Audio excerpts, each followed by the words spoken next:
朋友们，你有没有发现一个现象？全球科技巨头的 CEO 名单上会频繁出现印度人的名字。你比如说，微软、谷歌、IBM、Adobe、前 Twitter， 难道是印度咖喱里有什么神奇的配方？今天我们来聊聊为什么印度能出这么多世界顶尖 CEO。答案就是印度的高等教育。教育作为人类社会固有的一种实践活动，它往往和一个国家的历史政治经济都是分不开的。我们先来看看印度的历史。1757年英国军队打败了莫瓦尔孟加拉省地方行政官的军队，正式占领孟加拉地区，印度开始沦为殖民地。在长达近200年的殖民统治中英国大力推行英语作为行政教育和法律体系的官方语言。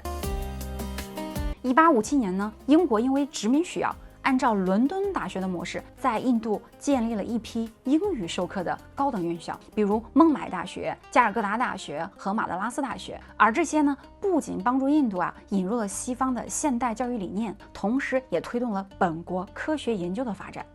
由此印度培养出了一批卓越的人才。你比如印度历史上的第一位诺贝尔物理学奖得主拉曼，以及世界历史上最伟大的数学家之一拉马努金。这一历史背景为后续印度高等教育的发展奠定了一个非常坚实的基础。对了，关于数学圈里这位封神级别的天才数学家拉马努金呢，我有专门做了一个番外篇介绍，大家有兴趣的话可以去看一看。OK， 我们继续。1950年印度宣布成立印度共和国，作为英联邦的成员国。印度虽然大力推广本土语言，但是英语依然是法律体系、政府机构、科学研究和高等教育的主要语言，特别是像在工程医学和商业这些比较专业的领域。所以英语也顺应历史，自然地成为了印度的官方语言之一。基于这样的历史和文化背景这些印度顶尖学府走出的硅谷大佬们，你看，天然自带语言和文化的双重 buff。同时这美国职场比较看重社交，鼓励主动沟通，偏爱直接自信的表达方式。而这些印度人呢，刚好拿捏。你看，这语言相通，思维模式比较接近，这让他们在美国职场里更加的如鱼得水。毕竟能随时和美国同事轻松的唠嗑，1分的事儿也能给你砍出来10分的话，这可不是谁都能做到的。接着我们来聊聊这其中的政治因素。印度独立后百废待兴，尼赫鲁以开国元勋的身份出任第一任总理，提出了建设世界第一流大国的印度梦，并把高等教育提到了前所未有的宪法高度。你比如这印度的宪法中就明确规定了，大学在内的教育是国家的事业，高等教育由联邦政府和邦政府共同负责。换句话说，国家出钱出政策，地方出力出效果，大家撸起袖子来一起干，先把高等教育给它搞上去。在这样的政治压力下，1950年印度的高校总量呢为600所。经过15年的发展，1965年呢，这一数字达到了2370所，增长率近400%。同年，中国高校约为434所，与1950年的193所相比增长率为224%，仅为印度的一半。在接下来的近60年里，印度高校的数量和规模一路狂飙，高歌猛进。根据印度教育部2023至2024最新年报显示，印度高等教育的机构达到了57475所，其中大学呢1168所，在校学生超过4300万，而其中研究生及以上的学生呢占到了12.6%，大约550万。就研究生的教育规模来讲位列全球第一，特别是在 STEM 领域，也就是 Science, Technology, Engineering and Mathematics， 在校生呢为985万，占比约23%。也就是说，在每4到5个大学生里，就有1个是在学 STEM。那印度整个国家对 STEM 的高度重视可见一斑。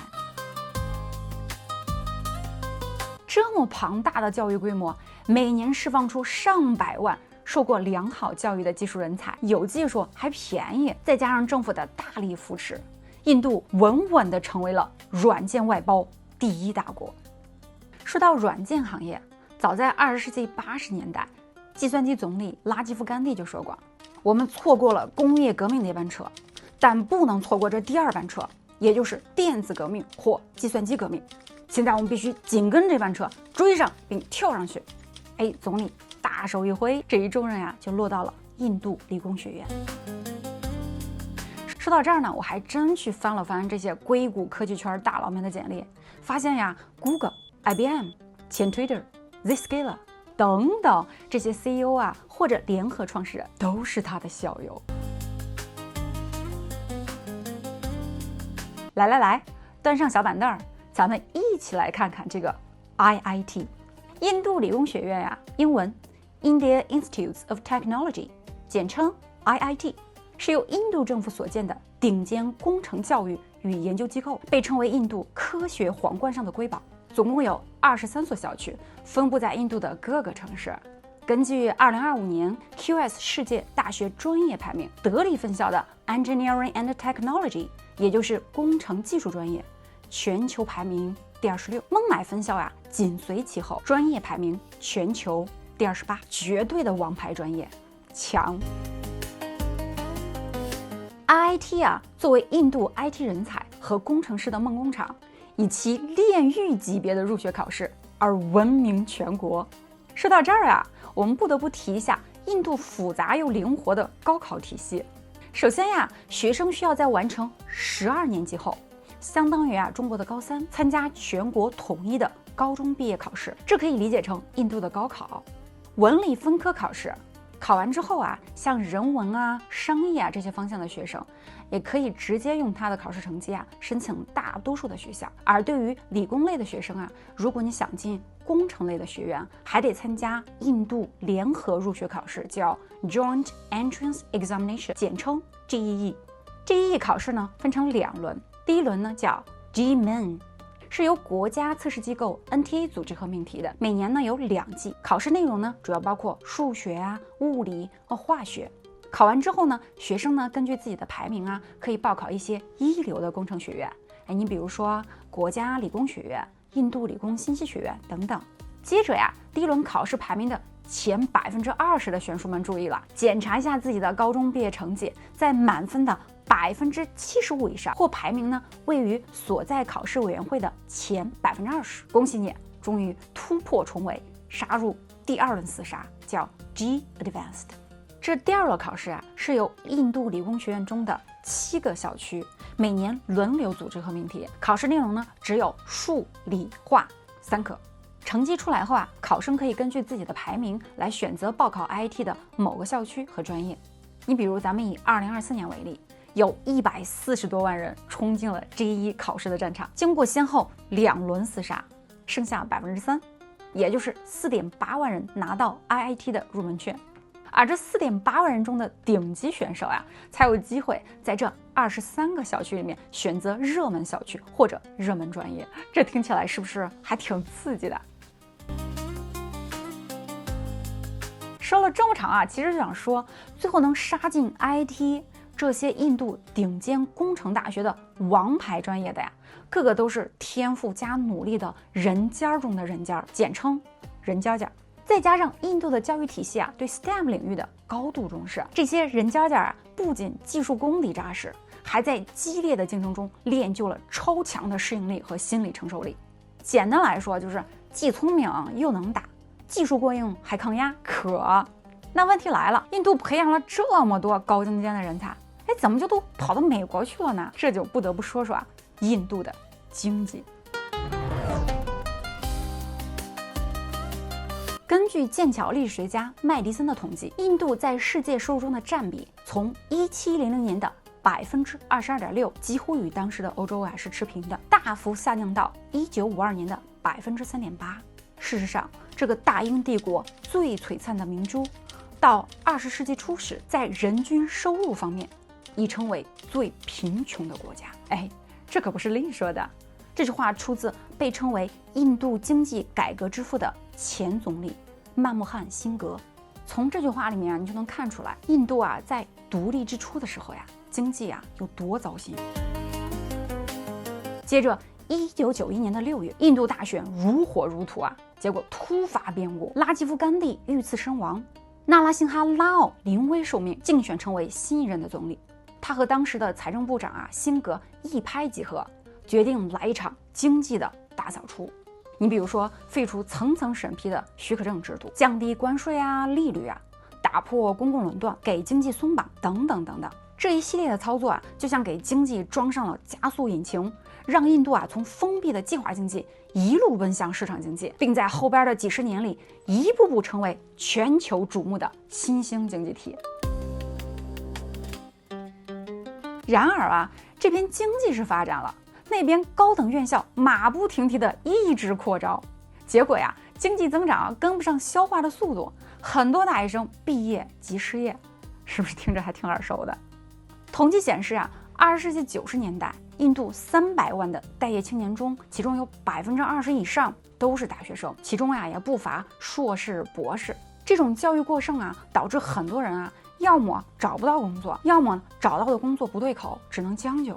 更糟糕的是，长期的供过于求，使用人单位了掌握了绝对的话语权，不仅压低工资，还一再的提高招聘标准。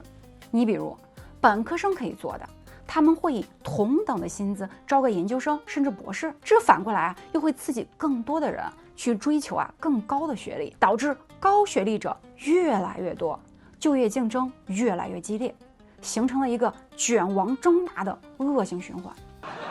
Oh my God, that's terrible. 你看呀，这高失业率再加上印度近几十年的老大难问题，高通胀率以及收入不公、教育医疗资源不足、环境污染等等等等，使得印度啊成为全球首屈一指的移民输出国。仅在2000年啊至2020年，就有超过1000万印度人移民海外，其中许多啊都选择了美国。这些印度移民啊，大多本身毕业于 IT 这种印度顶级学府，并且呢家境比较优越，能支持他们在美国啊进一步深造。你比如 Google CEO Pichai，IT 的本科，Stanford 硕士，沃顿商学院的 MBA， 这种典型的技术加管理的复合背景，使得这些印度大佬们在硅谷的科技公司里面更加风生水起。